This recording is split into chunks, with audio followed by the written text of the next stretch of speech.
Hello विद्यार्थी मित्रों, केम छो? मजामां ने? केवी चाले छे परीक्षानी तैयारी? धमधोकार ने? चालवी ज जोईए ने। आपणे बधा धोरण 10 मां अभ्यास करीए छीए। कोरोना वायरस ने कारणे शाळाए पण नथी जई सकता, तो ऑनलाइन ज भणीने आपणे बधाए खूब ज सरस मेहनत करी अने परीक्षानी अंदर साરું परिणाम लाववा माटे प्रयत्न करवाना छे। અને કહેવાય છે કે કોઈ એક કામ પાછળ જો સતત અને નિરંતર રહીએ તો ચોક્કસથી તેનું પરિણામ છે તે આવતું હોય છે અને સતત તેની સાથે જોડાઈ રહેવા માટે આપણે પરિશ્રમ પણ કરવો જોઈએ, કેમ કે પરિશ્રમ એ જ પારસમણી છે। એટલે પારસમણી ક્યાંય બીજે ગોતવા જવાની જરૂર નથી, પણ પરિશ્રમ કરીએ, પરસેવે નહાઈએ તો ચોક્કસથી તેનું યોગ્ય ફળ અને પરિણામ છે તે આપણને મળે છે। तो आजना आ टूंका संदेश साथे आपणे आजनो अभ्यास छे ते शरू करीए। सतत अभ्यास साथे जोडाई रहेવું હોય तो આગળનો કરેલો અભ્યાસ અને નવું જે કંઈ જ્ઞાન મેળવવાનું છે તે બંનેનો સંયોગ કરવો જોઈએ, કેમ કે પૂર્વ જ્ઞાન જ નવા જ્ઞાન તરફ લઈ જતા હોય છે। તો આ પહેલાના બે વિડિયોની અંદર આપણે જે ભણ્યા છીએ એની થોડી ટૂંકી વાત કરીએ તો પ્રકરણ 17 गरीबी અને બેરોજગારી। ગરીબી અને બેરોજગારી વિશે આપણે ભણીએ છીએ તો એ વસ્તુ ભણતી વખતે એક આર્થિક સમસ્યા તરીકે આપણે સર્વપ્રથમ ગરીબીની વાત કરીએ છીએ। તો પ્રથમ વિડિયોની અંદર આપણે ગરીબી એટલે શું, ગરીબી રેખા એટલે શું, ગરીબી રેખા નીચે જીવન જીવતા લોકોના લક્ષણો શું હોઈ શકે અને ગરીબીનું માપન કઈ રીતે થાય છે એની વાત કરીએ।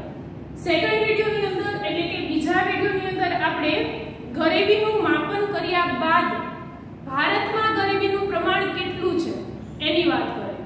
તો ભારતની ગરીબીનું પ્રમાણ માપવા માટે જુદા જુદા ત્રણ અહેવાલો વિશે આપણે ભણ્યા, જેમાંનો એક અહેવાલ એટલે કે ભારતનું આયોજન પંચ 2011-12 ની અંદર જે ગરીબીના આંકડા પ્રસિદ્ધ કરે છે એની થોડીક છણાવટ કરી। આંતરરાષ્ટ્રીય કક્ષાએ જે વિકાસશીલ દેશો છે તે વિકાસશીલ દેશોની ગરીબીનું માપન વિશ્વ બેંક પણ કરે છે। તો 2011-12 માં વિશ્વ બેંકે જે ભારતની ગરીબી માપી છે એના કેટલાક આંકડાઓ વિશે આપણે વાત કરી અને યુએનડીપી એટલે કે યુનાઇટેડ નેશન્સ ડેવલપમેન્ટ પ્રોગ્રામ જે આંતરરાષ્ટ્રીય એટલે કે સંયુક્ત રાષ્ટ્ર વિકાસ કાર્યક્રમ તરીકે ઓળખાય છે। તો સંયુક્ત રાષ્ટ્ર વિકાસ કાર્યક્રમ છે તે સમગ્ર દુનિયાના એવા દેશ કે જે સંયુક્ત રાષ્ટ્રના સભ્ય દેશો છે એ દેશોની માનવ વિકાસ અને આર્થિક વિકાસની સ્થિતિ વિશે સંશોધન કરે છે, રિસર્ચ કરે છે અને એના અંતે દર 5 વર્ષે તે પોતાનો રિપોર્ટ આપે છે। તો યુએનડીપીએ 2011-12 ની અંદર ભારતની ગરીબી વિશે જે રિપોર્ટ આપ્યો તેની આપણે વાત કરી। થોડીક આંકડાકીય માહિતી હતી એટલે કદાચ તમને સેકન્ડ વિડિયો થોડો ટફ લાગ્યો હશે, પરંતુ જો એની ઉપર તમે વધુ સમજૂતી મેળવવા માટે પ્રયત્ન કરશો તો તે આંકડાકીય માહિતી પણ તમને ખૂબ જ સરળતાથી સમજાઈ જશે। તો આજના અભ્યાસ તરફ આપણે જઈએ તો આજે આપણે ગરીબી ઉદ્ભવના કારણો જોઈએ। એ પહેલા આપણે થોડીક વાત કરીએ તો સેકન્ડ વિડિયોની અંદર તમે જે ગરીબીના આંકડા ભણ્યા એના ઉપરથી એવું સાબિત થયું કે ભારતની અંદર આશરે 21 થી 25% જેટલી ગરીબી છે। ઓછામાં ઓછી ગણીએ તો કુલ વસ્તીના 21% અને વધીને તો કે કુલ વસ્તીના 25%। એટલે એનો મતલબ એવો થાય છે કે આપણી આજની સરેરાશ વસ્તી લઈએ તો 125 કરોડ।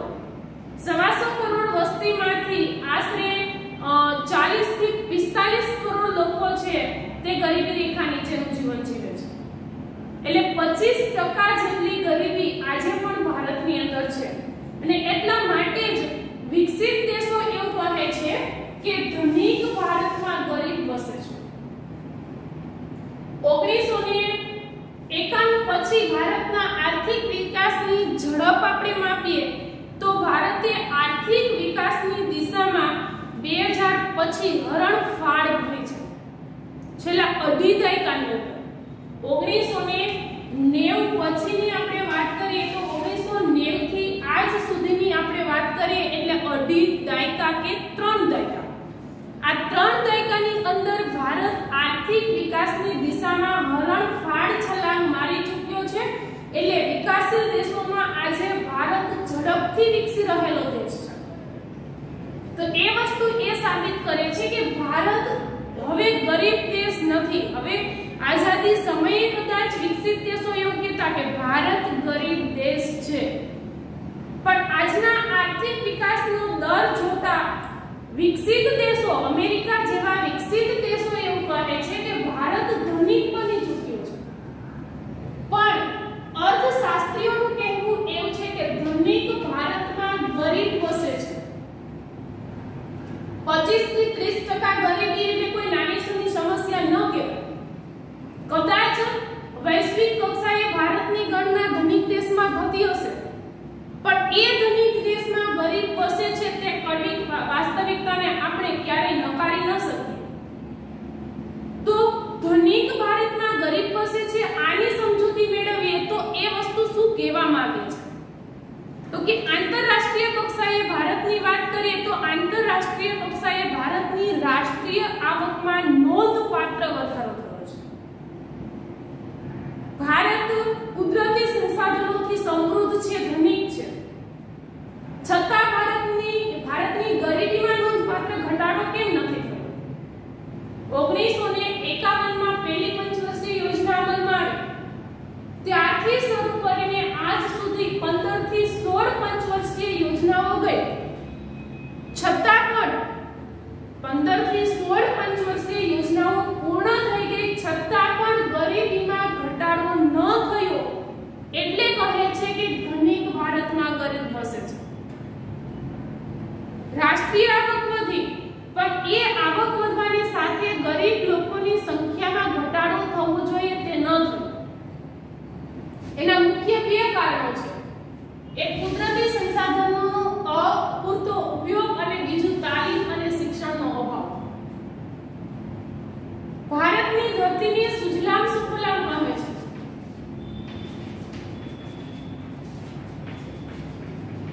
સુજલામ સુફલામ એક બંગાળી શબ્દ છે. શું અર્થ થાય છે? તો કે પ્રકૃતિથી સભર, પ્રકૃતિથી સમૃદ્ધ. ભારત સુજલામ સુફલામ છે એટલે કે ભારત પાસે કુદરતી સાધનો અઢળક છે. ભારત પોતાનો આર્થિક વિકાસ ખૂબ જ સારી રીતે કરી શકે તેટલા કુદરતી સંસાધનો ભારતને મળ્યા છે. પછી તે કૃષિ યોગ્ય જમીન હોય, જળ સંસાધન હોય, ફળદ્રુપ જમીન હોય કે વિવિધ પ્રકારના ખનિજો હોય, ધાતુમય ખનિજોની વાત હોય કે પછી શક્તિ સંસાધનોની વાત. પ્રત્યેક બાબતે ભારત કુદરતી સંસાધનોથી સમૃદ્ધ દેશ છે. જો એ કુદરતી સંસાધનોનો ભારત પૂરતો ઉપયોગ કરે તો ભારત ચોક્કસથી આર્થિક વિકાસ સાધી શકે અને ગરીબીમાં ઘટાડો કરી શકે. પણ ભારતમાં કુદરતી સંસાધનો અવેલેબલ છે એટલે કે પ્રાપ્ત છે, પરંતુ તેનો પૂરતો ઉપયોગ નથી થતો, અપૂરતો ઉપયોગ થાય છે. સિંચાઈ યોજનાઓ અનેક છે, પણ એ સિંચાઈ યોજનાનો લાભ લઈ અને એક ટેકનિકલ પદ્ધતિનો ઉપયોગ કરીને ખેતી થતી હોય તો કેટલું પ્રમાણ? તો કે માંડ કરીને 10%. કૃષિ ક્ષેત્રે ટેકનોલોજીનો અભાવ છે. ઔદ્યોગિક ક્ષેત્રે પણ આજની આધુનિક ટેકનોલોજીનો અભાવ છે. પરિણામ સ્વરૂપે આપણે કુદરતી સંસાધનોનો પૂરતી માત્રામાં ઉપયોગ કરી શકતા નથી, જેના કારણે આપણે જોઈએ તે દિશામાં, જોઈએ તેટલી માત્રામાં આવક ન વધારી શકવાને કારણે ગરીબીમાં ઘટાડો કરી શકતા નથી. હવે કુદરતી સંસાધનોનો યોગ્ય ઉપયોગ નથી થતો એનું કારણ શું છે? તો કે શિક્ષણનો અભાવ. ભારતમાં શિક્ષણ, તમે કહેશો કે આજે તો 75% સાક્ષરતા છે. આજે ભારતની અંદર સાક્ષરતાનું પ્રમાણ વધ્યું, પરંતુ જે દિશાની સાક્ષરતા હોવી જોઈએ, જે પ્રકારે આર્થિક વિકાસ સાધવા માટે ઉદ્યોગોની અંદર ઉપયોગી બને કે નીવડે તે પ્રકારની કુશળતા કે તાલીમ હોવી જોઈએ, તે તાલીમ નથી. એટલે આધુનિક દેશ, સુવિકસિત દેશો પાસે જે આધુનિક શિક્ષણ પ્રણાલી છે તે આધુનિક શિક્ષણ પ્રણાલીના અભાવને કારણે આજે સુશિક્ષિત યુવક પણ તાલીમ સભર નથી. સુશિક્ષિત યુવક પણ કુશળતાનો અભાવ ધરાવે છે. યોગ્ય કુશળતા, તાલીમ અને કૌશલ્યના અભાવને કારણે પણ આપણે કુદરતી સંસાધનોનો યોગ્ય ઉપયોગ કરી શકતા નથી, જેના કારણે ગરીબીનો દર ઘટવો જોઈએ તે ધોરણે નથી ઘટતો. એથી કહી શકાય કે ધનિક ભારતમાં ગરીબ વસે છે. ભારતની વસ્તી અને ભારતની આવકની સ્થિતિ જોઈએ તો ભારતનો એક વર્ગ એવો છે કે જે ટોચની આવક ધરાવે છે, તો એક વર્ગ એવો છે કે જે તળિયાની આવક ધરાવે છે. ટોચની આવક ધરાવતા વર્ગને કારણે ભારત સમૃદ્ધ બન્યું, ધનિક બન્યું, પરંતુ તળિયાની આવક ધરાવતો વર્ગ આજે પણ 2 ટંકના ભોજન માટે વલખા મારે છે. તો એક બાજુથી ભારત ધનિક દેખાય છે, તો બીજી બાજુથી એ જ ધનિક દેશની અંદર પૂરતું 2 ટંકનું ભોજન ન મળે તેવી સ્થિતિ ધરાવતા ગરીબો પણ વસે છે. અને એના મુખ્ય 2 જ કારણો હોઈ શકે. એક તો કુદરતી સંસાધનો છે પણ એનો પૂરતો ઉપયોગ નથી થતો, અને કુદરતી સંસાધનનો પૂરતો ઉપયોગ ન થવાનું મૂળ કારણ શિક્ષણનો અભાવ એટલે કે નિરક્ષરતા. અને આ કારણે ગરીબી છે તે મૂળ નાખી ગઈ છે, વર્ષોથી મૂળિયા નાખી ગયેલી ગરીબી છે તે દૂર નથી થતી. અને ગરીબીના રાક્ષસને દૂર કરવા માટે ઘણા પ્રયત્નો થવા છતાં પણ કેટલાક કારણો એવા છે કે જે ગરીબીને દૂર થવા દેતા નથી. તો ગરીબી ઉદ્ભવવા પાછળના કારણો શું? તો કે સૌથી પહેલું ભારતનું અવિકસિત ગામડું. કારણ કે ગરીબીના મૂળ જ ગામડામાં છે. ભારતનું ઓછું વિકસિત કે અવિકસિત ગામડું છે તે ગરીબી ઉદ્ભવનું પહેલું કારણ છે. ગરીબી ઉદ્ભવનું બીજું કારણ લઈએ તો કૃષિ ક્ષેત્રે અપૂરતો વિકાસ. તમે કહેશો કે ગરીબીનું કારણ શું ખેતી હોઈ શકે? તો કે હા, ભારત એક ખેતી પ્રધાન દેશ છે. એટલા માટે ભારતનો મુખ્ય વ્યવસાય શું છે? તો કે ખેતી. ભારતની 125 કરોડ વસ્તીમાંથી 60% લોકો ખેતી સાથે જોડાયેલા છે. કેટલા લોકો? તો કે 60% વસ્તી એવી છે કે જે ખેતીનો વ્યવસાય કરે છે. એવા સંજોગોની અંદર ભારતની આવકનું મૂળ સાધન શું? તો કે કૃષિ એટલે કે ખેતી. ભારતની રાષ્ટ્રીય આવકનો મોટો હિસ્સો, ભારતની કુલ રાષ્ટ્રીય આવકનો મોટો હિસ્સો ખેતી છે એટલે કે કૃષિ છે. હવે એવા સંજોગોની અંદર ખેતીનો અપૂરતો વિકાસ ગરીબીનું કારણ બને છે. કેમ કે ગ્રામીણ વિસ્તારની અંદર વસવાટ કરતા મોટા ભાગના લોકો ખેતી અને ખેતી આધારિત વ્યવસાયો સાથે જોડાયેલા છે. ભારતની કૃષિની વાત કરીએ તો ભારતીય કૃષિ ક્ષેત્રે ટેકનોલોજીનો અભાવ છે. નિરક્ષરતાનું મોટું પ્રમાણ હોવાને કારણે ભારતની ખેતી આજે પણ પરંપરાગત ઢબથી થાય છે.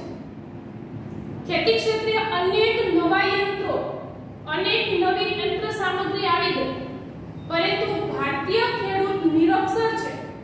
પરિણામ સ્વરૂપે કૃષિ ક્ષેત્રે આવેલી નવી ટેકનોલોજીને તે અપનાવી શકતો નથી. એમાંય આજનો શિક્ષિત યુવક ખેતી પ્રત્યે અરુચિ ધરાવે છે. ગ્રામીણ વિસ્તારોમાં શિક્ષણનું પ્રમાણ વધ્યું, યુવકો શિક્ષિત બન્યા, પણ હવે એ યુવકોને તો વ્હાઇટ કોલરની નોકરી જોઈએ છે, તો તે ખેતી સાથે જોડાતા નથી.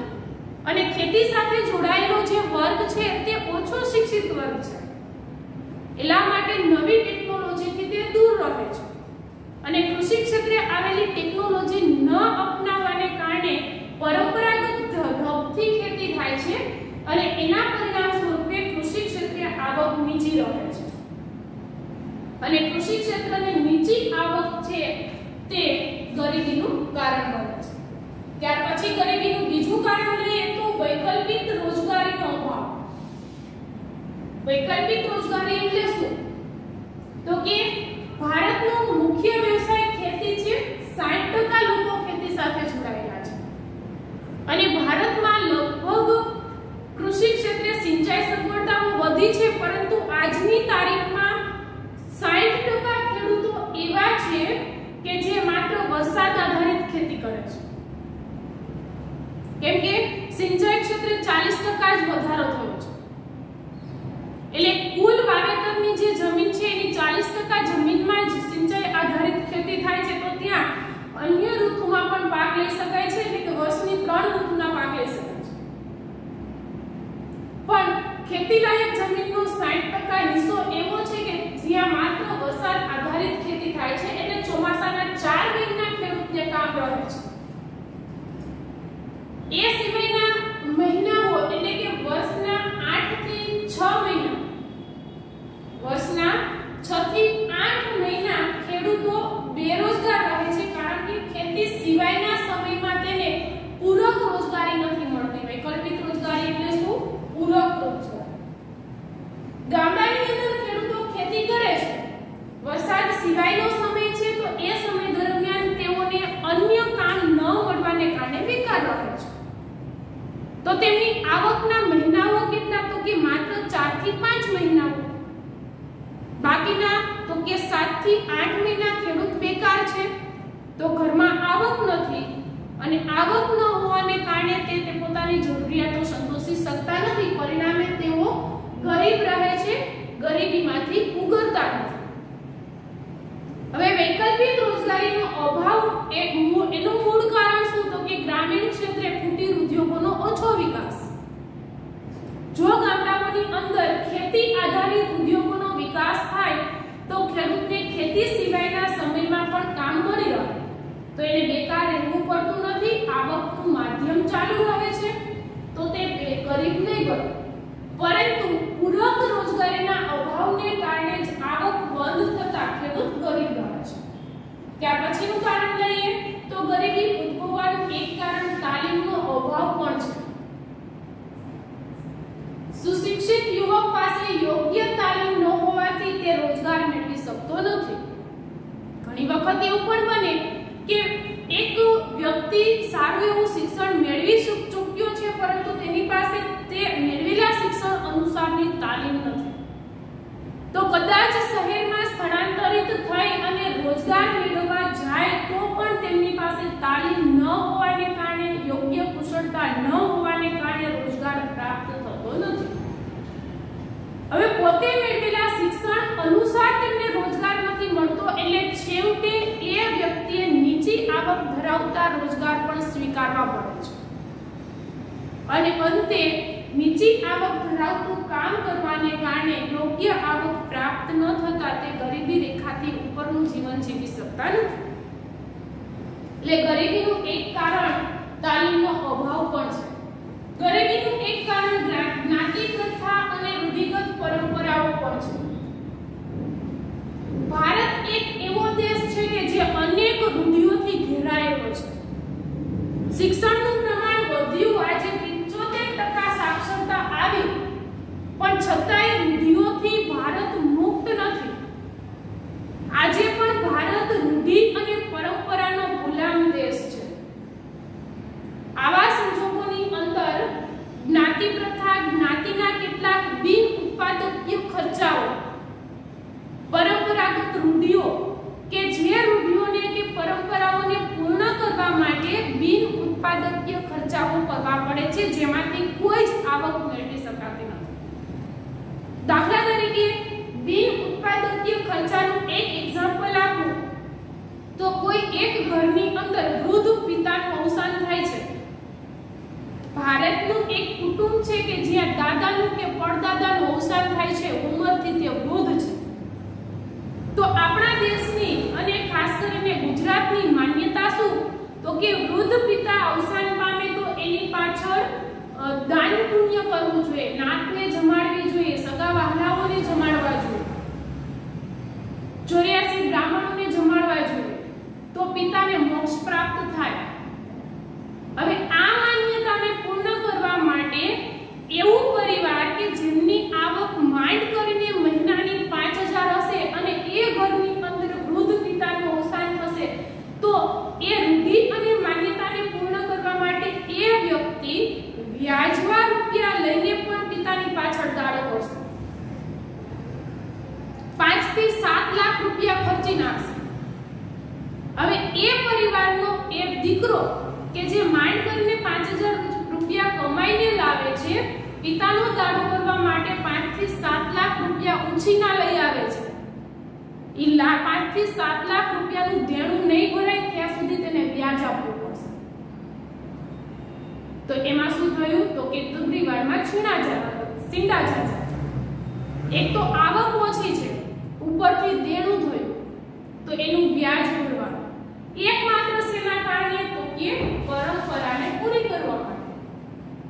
જો એ દીકરો વૃદ્ધ પિતાનો દાડો નહીં કરે તો સમાજ એને મહેના મારશે કે બાપ જેવો બાપ મરી ગયો તો એની પાછળ દાન પુણ્ય ન કરે.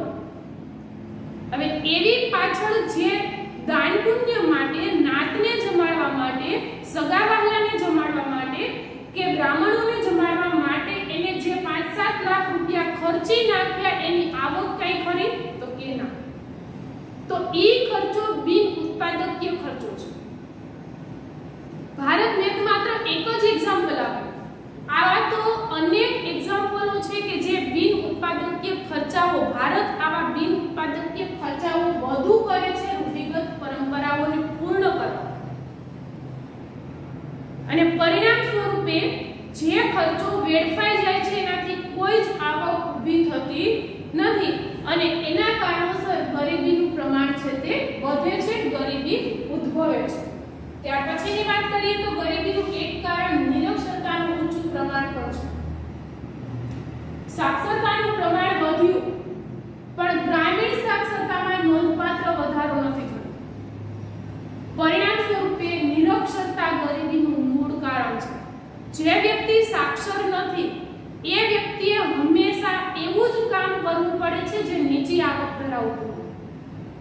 કેમ કે ભણેલો નથી તો ટેબલ ખુરશીની નોકરી નહીં મળે, કમ્પ્યુટર ઉપર કામ નહીં કરી શકે, નવી યંત્ર સામગ્રી સાથે કામ નહીં કરી શકે. તો આવા નિરક્ષર વ્યક્તિએ માત્ર ને માત્ર શ્રમ પ્રધાન કાર્ય કરવું પડે છે અને આવા શ્રમ પ્રધાન કાર્યોની આવક હંમેશા નીચી હોય છે અને એ આવક એટલી વધુ નીચી હોય છે કે તે પોતાનું પૂરતું જે ગુજરાન છે તે પણ ચલાવી શકતા નથી અને પરિણામ સ્વરૂપે તે ગરીબ બને છે.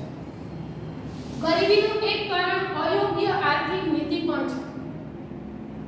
ભારત સરકારે ગરીબીને દૂર કરવા માટે અનેક આર્થિક નીતિઓ ઘડી, પણ આર્થિક નીતિઓની અંદર સરકારે ધનિક અને ઉચ્ચ વર્ગને ધ્યાનમાં રાખીને નીતિઓ ઘડી. આમાં સરકારનો વાંક નથી. સરકારે જે નીતિ ઘડી એ નીતિ અનુસાર સરકારે મોટા ઉદ્યોગોને લાભ આપ્યો. સરકારનો આશાવાદ કેવો છે તો કે મોટા ઉદ્યોગોને લાભ મળશે, જેમ કે ઉદ્યોગપતિઓને મોટી સીસી મળે, ઉદ્યોગપતિઓને મોટી લોન મળે, ઓછા વ્યાજ દરે લોન મળે તો વધુને વધુ ઉદ્યોગો સ્થપાય.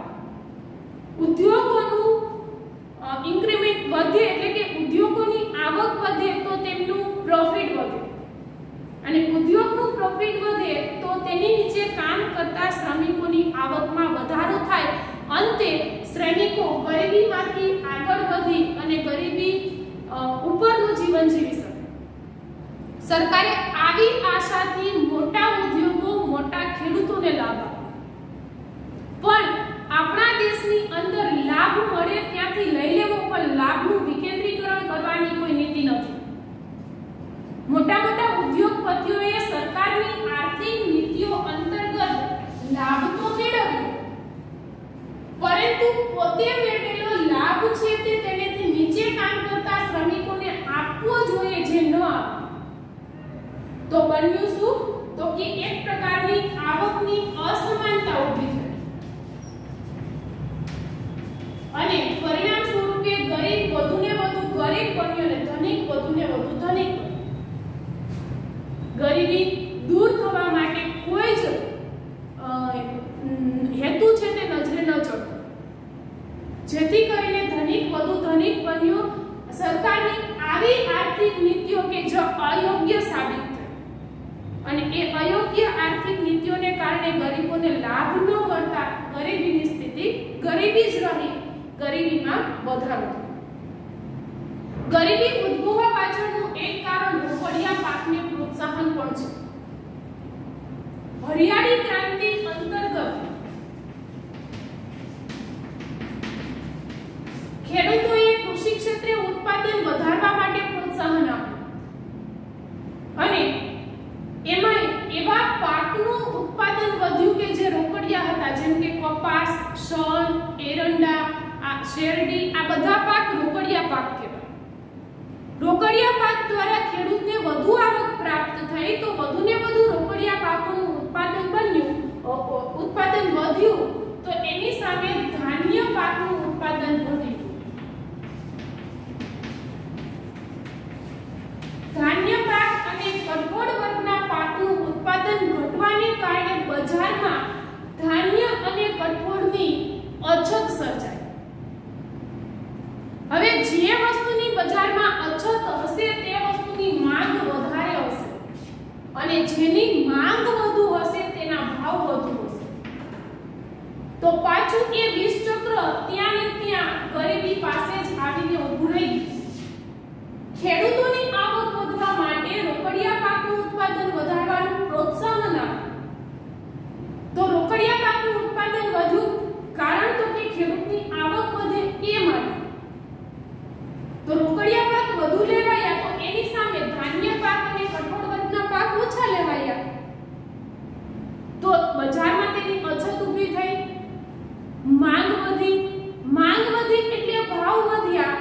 તો શું થયું તો કે એવો વર્ગ કે જેમની આવક નીચી છે તે પૂરતા પ્રમાણમાં ધાન્ય કે કઠોળ ખરીદી ન શક્યા.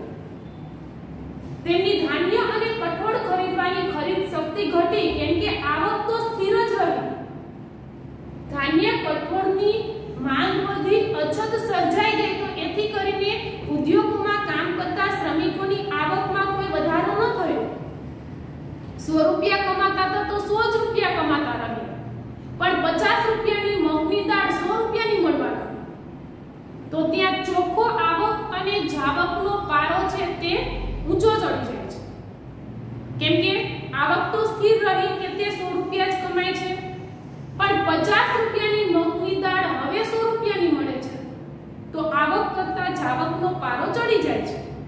એવા સંજોગોની અંદર પૂરતી માત્રામાં અનાજ, કઠોળ કે ખાદ્ય પદાર્થો ન ખરીદી શકવાને કારણે લોકોને 2 ટંકનું પૂરતું ભોજન મળતું નથી અને ગરીબી ઉદ્ભવે છે. ગરીબી ઉદ્ભવવાનું એક કારણ આર્થિક સુધારો પણ છે. આર્થિક ક્ષેત્રે થયેલા સુધારાને કારણે ગ્રામીણ અર્થવ્યવસ્થા પડી ભાંગી.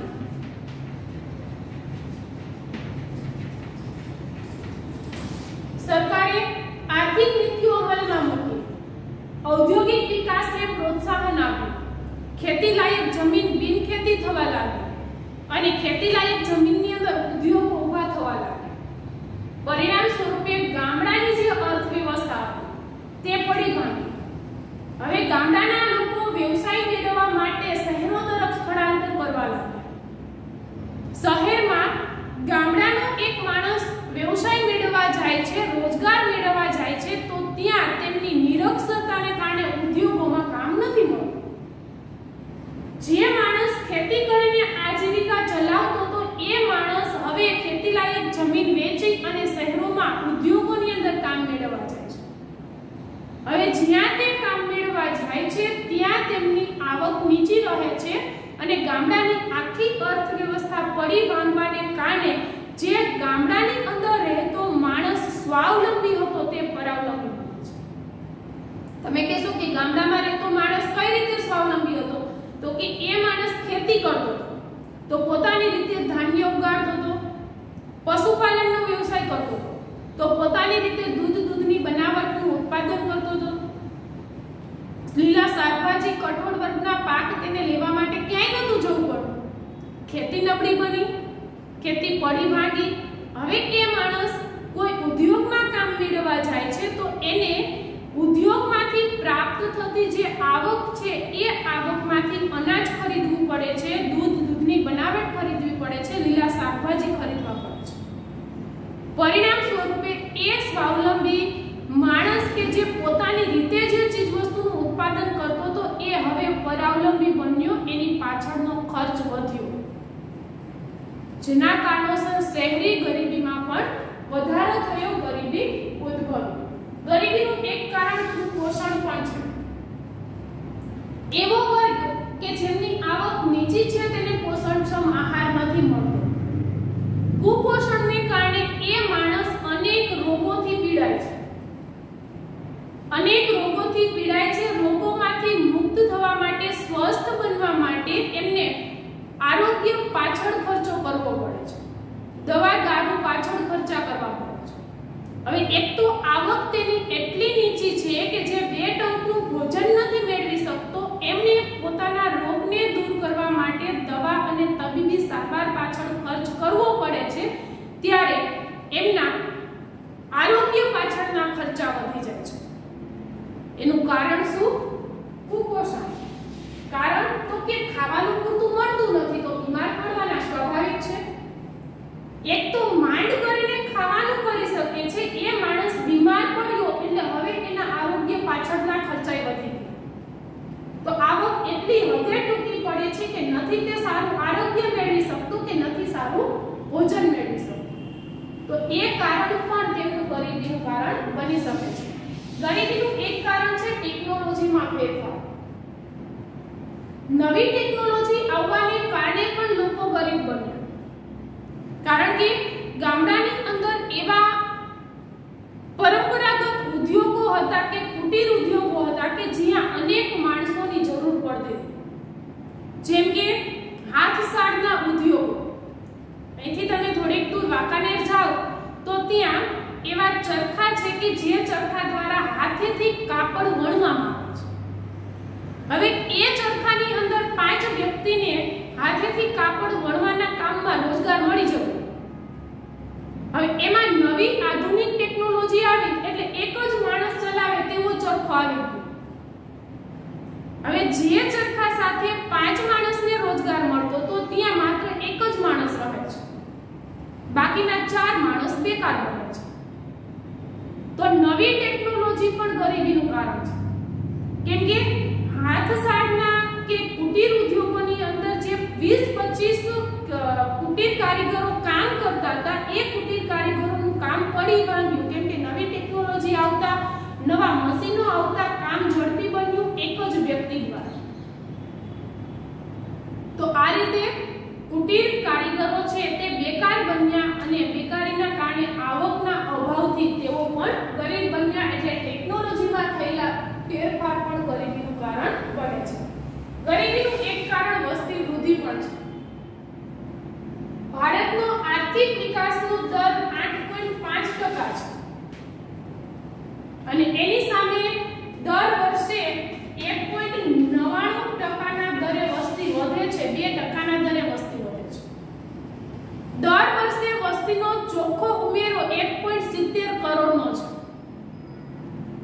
પોણા 2 કરોડ વ્યક્તિ વસ્તીમાં ઉમેરો કરે છે. એનું કારણ શું? તો કે આયુષ્ય દરમાં વધારો અને મૃત્યુ દરમાં ઘટાડો. સ્વાસ્થ્ય ક્ષેત્રે, તબીબી ક્ષેત્રે નવી શોધખોળ થઈ તો આજે પટદીને માણસ મરી નથી જતો. પેલા બાળ મૃત્યુનો આંક ઊંચો હતો, કોળી, અછબડા જેવા રોગોની અંદર બાળકો મૃત્યુ પામતા. તો વધુ બાળકો જન્મતા તો સામે મૃત્યુ પામનારા બાળકોની સંખ્યા પણ વધુ હતી.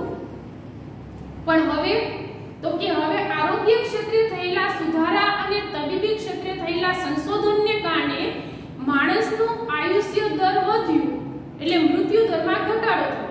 એની સામે જન્મ દર ઊંચો છે. હવે જે દરે વસ્તી વધી રહી છે તે વસ્તી તેમની તમામ જરૂરિયાતો સાથે લઈને આવે છે. જરૂરિયાતો વધે છે. જરૂરિયાતી ચીજવસ્તુનું ઉત્પાદન એટલું નથી વધતું. જેટલી જરૂરિયાતો વધે છે તેટલું જરૂરિયાતી ચીજવસ્તુનું ઉત્પાદન નથી વધતું. પરિણામ સ્વરૂપે બજારમાં હંમેશને માટે જરૂરિયાતી ચીજવસ્તુની અછત રહે છે અને એ અછતની અંદર જરૂરિયાતી ચીજવસ્તુની અછત હોવાને કારણે માંગ વધી એટલે ચીજવસ્તુના ભાવ પણ વધે છે. હવે એ વસ્તુ એ વ્યક્તિ જ ખરીદી શકે છે કે જે એના ભાવ ચૂકવી શકે છે. જેની આવક ઊંચી હશે તે ખરીદી શકે છે. નીચી આવક ધરાવતા લોકો નથી ખરીદી શકતા, માટે તેમને જરૂરિયાતી ચીજવસ્તુઓથી વંચિત રહેવું પડે છે. એટલે આ દૃષ્ટિકોણથી આપણે જોઈએ તો વસ્તીમાં થતો વધારો અને મૃત્યુદરમાં થતો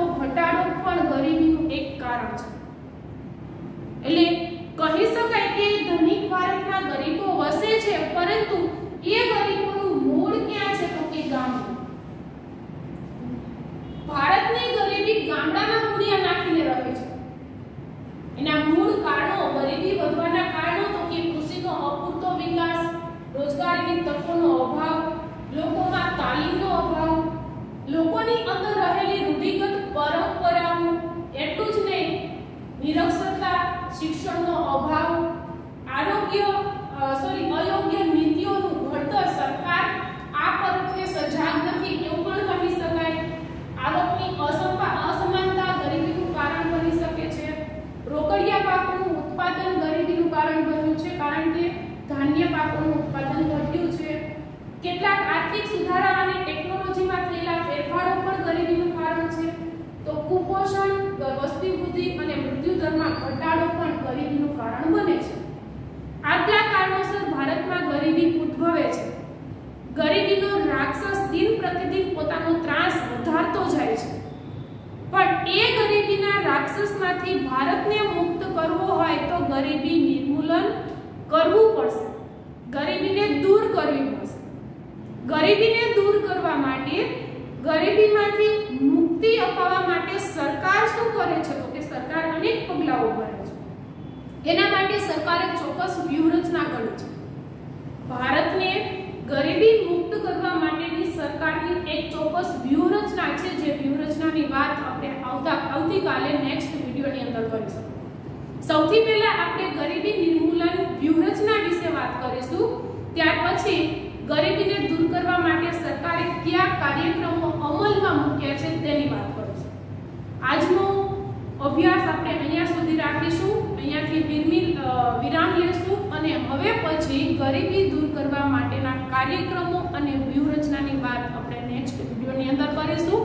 ત્યાં સુધી તમે તમારો અભ્યાસ અને વાંચન ચાલુ રાખશો, ભણવામાં ધ્યાન આપશો, વધુને વધુ સમજવાનો પ્રયત્ન કરશું અને પરીક્ષાની સારી એવી તૈયારી